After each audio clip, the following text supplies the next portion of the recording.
안녕하세요. 김성길 목사와 함께하는 예수님 이야기 제4단원의 215회가 되겠습니다. 이 시간에는 조심해야 할 주변의 이단들에 대해서 말씀을 나누려고 합니다. 자, 본문 말씀 마태복음 7장 15절로 20절 말씀을 우리 함께 보도록 하겠습니다. 거짓 선자들을 삼가라. 양의 옷을 입고 너희에게 나오나 속에는 노략질하는 일이라. 그들의 열매로 그들을 알지니 가시나무에서 포도를 또는 엉겅퀴에서 무화과를 따겠느냐. 이와 같이 좋은 나무마다 아름다운 열매를 맺고 못된 나무가 나쁜 열매를 맺나니 좋은 나무가 나쁜 열매를 맺을 수 없고 못된 나무가 아름다운 열매를 맺을 수 없느니라. 아름다운 열매를 맺지 아니하는 나무마다 찍혀 불에 던져지느니라. 이러므로 그들의 열매로 그들을 알리라. 아멘. 지난 시간에는 이제 거짓 것과 참 것의 이제 시작 부분에 대해서 우리가 살펴봤습니다. 예수님께서는 이제 산상순을 이제 정리해 가시면서 우리에게 거짓 것들을 조심해라. 거짓 선자들이 세상에 많죠. 이거를 조심하지 않으면 우리가 열심을 내더라도 잘못된 길 가고 멸망길로 갈 수 있기 때문에 이런 걸 조심하라고 당부를 하셨습니다. 자, 이 시간에는 이제 주변의 이단들에 대해서 좀 살펴보려고 하는데요. 주님이 지적하신 이 거짓 선자들은 이미 구약에서부터 존재를 했죠. 그리고 신약에 와서도 많은 이단들이 등장을 했습니다. 그래서 예수님뿐만 아니라 사도들도 그들의 편지에서 항상 거짓 그리스도, 거짓 선지자, 이단들을 주의시키고 경계하셨죠. 그리고 그 이후에도 이런 거짓 이단들은 굉장히 많이 등장을 했습니다. 오늘날도 이런 거짓 선지자, 거짓 이단들이 우리 주변에 많이 활동하고 있고 개인적으로만이 아니라 아주 커다란 단체들을 형성해서 성도들을 미혹하고 있는 거죠. 이단들 중에는 외국에서 들어온 이단도 있고 국내에서 만들어진 이단들도 많이 있습니다. 외국에서 들어온 이단들 중에는 우선 대표적인 단체로는 여호와 증인이라든지 안식교, 몰몬교 등이 있고요. 이슬람 역시 다른 종교로 분류하기보다는 이단의 특징을 더 많이 가지고 있습니다. 이 사람들도 코란에 예수를 이야기를 하고 있는데 다른 예수를 말하고 있기 때문에 그런 것이죠. 자, 국내에서 생산된 이단들 중에는 현재 가장 왕성한 집단이 신천지입니다. 그리고 하나님의 교회 안상홍 증인회가 있고 통일교라든지 영생교라든지 구원파 등이 대표적이며 이 이외에도 크고 작은 신비주의 또 극단주의 종말론을 강조하는 그런 사람들이 또 많이 활동하고 있습니다. 우리가 보통 이단은 다른 종교와는 다릅니다. 아예 신앙의 대상이 다른 종교가 있고 불교나 이런 것은 이단이 아니라 다른 종교죠. 그런데 이단이라는 것은 같은 성경을 사용하지만 그 성경을 다르게 해석하는 사람들을 이단이라고 이야기를 합니다. 사도 바울은 이단의 특징을 이렇게 설명했어요. 고린도후서 11장 4절에 보면 만일 누가 가서 우리가 전파하지 아니한 다른 예수를 전파하거나 혹 너희가 받지 아니한 다른 영을 받게 하거나 혹은 너희가 받지 아니한 다른 복음을 받게 할 때에는 너희가 잘 용납하는구나. 네, 다른 복음, 다른 영, 바울 사도가 전했던 예수님이 전해주셨던 본래 성경에서 말씀하는 것이 아닌 그것을 다르게 해석해서 다른 복음, 또 다른 영, 다른 예수를 말하면 이것은 다 이단이다 하는 것을 말씀하고 있는 거죠. 자, 그런데 이단은 이 성경을 잘못 해석하고 있어요. 자기들 식에 맞춰서 해석을 하고 있는 거죠. 그래서 성경을 변질시키는 자들을 바로 이단이라 이렇게 이야기를 합니다. 바울 사도는 다른 복음, 다른 예수, 다른 영이라고 표현을 했죠. 이단들을 따라가게 되면 일단은 구원을 받을 수가 없죠. 왜냐하면 다른 예수를 따라가기 때문에 그들이 말하는 구원은 구원이 아닙니다. 구원은 오직 예수 그리스도 한 분으로만 이루어지기 때문에 그래요.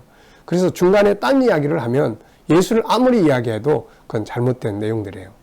때로는 삶이 망가지기도 하고 가족관계가 깨지기도 하고 이단들은 이런 특징들을 많이 가지고 있습니다. 그러므로 우리는 우리의 영혼과 삶을 망가뜨리는 이런 이단들을 잘 경계를 해야 합니다. 이단들의 유혹을 받지 않기 위해서 가장 중요한 것은 뭘까요? 그것은 내가 가지고 있는 복음을 잘 아는 거예요. 내가 복음을 잘 알고 있으면 이단들이 변질된 다른 소리를 해도 쉽게 구분이 되잖아요. 이 사람들은 이걸 잘못 이야기를 하고 있구나. 그래서 이런 부분들을 우리가 구별하기 위해서는 내가 가진 복음을 잘 아는 것이 아주 중요합니다. 제가 이단들을 연구해 보면서 몇 가지 꼭 알아야 될 것들이 있다. 이단들을 예방하기 위해서는 내가 가진 복음을 잘 알아야 되는데 이 부분에 대해서 우리가 꼭 알아야 될 게 몇 가지가 있습니다. 우선 첫째는 성경 해석법을 잘 아는 게 중요해요. 성경 해석. 성경은 변할 수 없는 하나님 말씀이에요. 그러면서도 시대적 배경을 가지고 기록이 됐죠. 그러므로 이런 배경을 이해하고 성경을 그대로 믿어야 합니다. 그대로. 이단과 기존 정통교회의 차이점은 기존 정통교회는 성경을 그대로 믿어요. 근데 이단들은 이걸 해석을 해요. 왜냐하면 그대로 믿으면 이단이 나올 기회가 없는 거예요. 그대로 믿으면 신천지의 교주가 등장할 기회가 없습니다. 그러다 보니까 이 사람들은 성경을 비유로 풀어요. 비유. 자꾸 비유로 풀어버려요. 비유로. 그래가지고 거기에 맞는 구절들이 또 있단 말이에요. 그러다 보니까 잘못 사용을 하는 거죠. 그래서 이걸 갖다가 비유로 풀어요. 그래서 우리가 비유로 푸는 자들은 성경을 비유로 푸는 자들은 대부분이 다 이단들이에요. 성경은 굳이 비유로 풀어야 될 이유가 없습니다. 성경을 또 상징적으로 풀거나 계속 짝을 맞춰가거나 이렇게 하는 자들은 대부분이 이단들이에요. 신천지나 통일교 같은 것은 모두 성경 푸는 방법이 비유입니다. 비유. 그래서 비유를 강조하면 무조건 이단이다. 이걸 우리는 꼭 기억을 해 두셔야 돼요.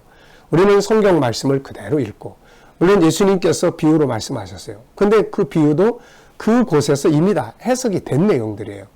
이게 뭐 숨겨진 것처럼 이야기하는 게 아니에요. 그래서 이 사람들은 꼭 비유로 말씀하지 아니하고 아무것도 말씀하지 않았다. 요것만 그 당시의 상황에서 다 설명이 됐는데 그것만 또 꼭 뽑아다가 전체를 또 끌고 간단 말이에요. 이런 거 조심해야 합니다. 두 번째는 예수님에 대한 믿음을 바로 갖는 게 아주 중요하죠. 이단들은 보통 예수님을 말하지만 계속 따라가다 보면 나중에 예수님은 주연에서 조연이 되고 그리고 자기들의 교주들이 등장을 해요. 그래서 예수님을 이야기하지만 자기들의 교주를 통해서 이 시대에는 이렇게 된다. 이런 걸 강조합니다. 우리가 알아야 될 건 오직 우리의 구원은 구약이든 신약이든 예수 그리스도만을 통해서 이루어진다는 거. 이걸 명확하게 알면 돼요. 그 다음에 구원론을 바르게 이해를 해야 돼요. 이단들은 대체적으로 구원을 영혼 구원, 육체 구원으로 나눠요. 그래서 예수님은 영혼 구원을 위해 십자가를 죽으셨고 육체 구원은 보통 실패했다. 통일교, 신천지 교리가 다 그렇습니다. 그래서 육체 구원을 위해서는 말씀의 아버지, 말씀을 주는 생명의 사람이 와야 된다. 그래서 영혼 구원은 예수 피로, 육체 구원은 말씀으로 정결케 돼서 구원을 받는다. 이런 논리예요. 근데 이거는 성경에 있을 수 없는 이야기예요. 영혼과 육체의 구원이 나눠지지 않습니다. 하나로 예수 십자가로만 구원받지. 무슨 말씀으로 구원받는, 벌써 말씀으로 구원받는다? 이건 벌써 이단들이에요. 우리의 구원은 십자가의 피로만 이루어지게 되는 겁니다. 자, 영혼 구원, 육체 구원을 말하는 사람들은 무조건 이단이라는 거. 이걸 꼭 기억해 두세요. 자, 네 번째는 천국을 바로 알아야 됩니다. 이단들은 천국도 하늘 천상 천국이 있고 지상 천국을 나눠요. 그래서 지상 천국이 완성되면 천상에 있는 모든 영들이 임해서 이 땅에 완전한 지상 천국이 이루어진다. 이것이 이제 통일교, 이것이 신천지. 사실 신천지의 모든 교리를 가만 보면은 통일교의 원리 강론에서 거의 다 나온 거예요. 그래서 그런 부분들을 바르게 우리가 이해를 해야 합니다. 다섯 번째, 이제 교회관이 분명해야 돼요. 보통 이단들은 기존 교회를 멸망할 대상으로 이야기를 하죠. 그리고 자기들을 통해서 새로운 교회가 탄생해야 된다는 것을 강조합니다. 교회가 역시 뭐 타락하고 잘못된 부분들도 있지만 그러나 교회 자체가 예수 그리스도 안에서 이루어졌는데 이게 어떻게 사라지겠어요, 이거. 그래서 이런 부분들을 이단들은 강조한다는 것. 여섯 번째는 이제 종말론을 잘 알아야 돼요. 이단들은 종말 자체도 다 비유로 해석해 버립니다. 그래서 신천지 같은 이단들은 종말을 기존 교회가 사라지는 것을 종말이라고 이야기를 해요. 그리고 자기들을 통해서 새로운 교회가 완성되면 천국이 완성된다고 이야기를 합니다. 특히 일곱 번째는 예언서에 대한 이해를 올바로 해야 됩니다. 통일교, 신천지, 안상홍 증인회 같은 것은 모두 예언서를 중심으로 만들어져 있어요.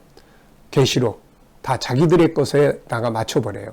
그리고 그래서 성도들은 다니엘서나 마태복음 24장 25장이나 요한계시록들을 바르게 이해하도록 공부하고 읽고 익숙해지는 것이 아주 중요한 일입니다.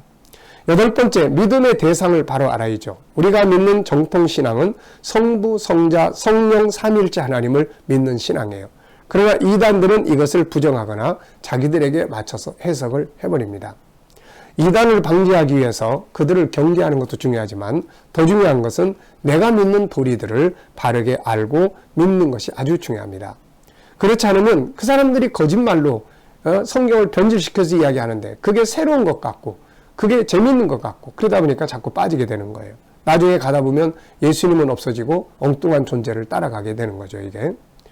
자, 그리고 때로는 우리에게 필요한 다양한 현실들을 가지고 비용을 합니다. 필요한 거, 뭐 심리 상담이라든지 또 자녀의 상담이라든지 또 뭐 여러 가지 그런 도움이 될 만한 미끼들을 가지고 우리들을 미혹을 해요. 그래서 이런 것들로 포장되어 있는 이단들을 아주 조심해야 합니다. 우리가 짧은 시간에 모두 정리할 수는 없지만 중요한 핵심들은 바로 이 주제들이에요. 그래서 성경 해석에 대한 바른 이해, 그 다음에 예수님에 대한 바른 이해, 구원론, 천국에 대한 것, 교회론, 그 다음에 종말론, 예언서에 대한 것, 믿음의 대상, 이런 것들만 명확하게 하면 아무리 이단들이 이야기를 해도 벌써 저건 틀렸다 구분이 오게 되는 거죠. 자, 우리가 한 가지 주의할 것은 성경 공부한다고 또 인터넷 속으로 들어간다는 거, 이거 아주 조심해야 합니다. 인터넷을 대부분 장악하고 있는 것은 정통교회보다는 이단들이 훨씬 더 많아요. 그래서 이런 분들, 특히 예언서를 뭐 공부하기 위해서 인터넷 속에 들어간다. 그럼 거의 다 이단들을 만나게 됩니다. 네, 이런 것들 아주 조심하시기 바랍니다. 그래서 자기가 소속된 교회와 지도자들을 통해서 올바르게 교육받아야 되고, 교회를 선택할 때는 그 교회가 올바른 교단에 소속이 되어 있는지 이런 것들을 좀 살펴보는 것이 바람직하다고 하겠습니다. 자, 우리 주변에 있는 이단들 잘 분별하고 경계해서 예수님 잘 믿되 열심히 믿되 어리석은 이단들에 빠지는 일이 없도록 주의할 수 있기 바랍니다. 이 시간 말씀 여기서 마치겠습니다. 감사합니다.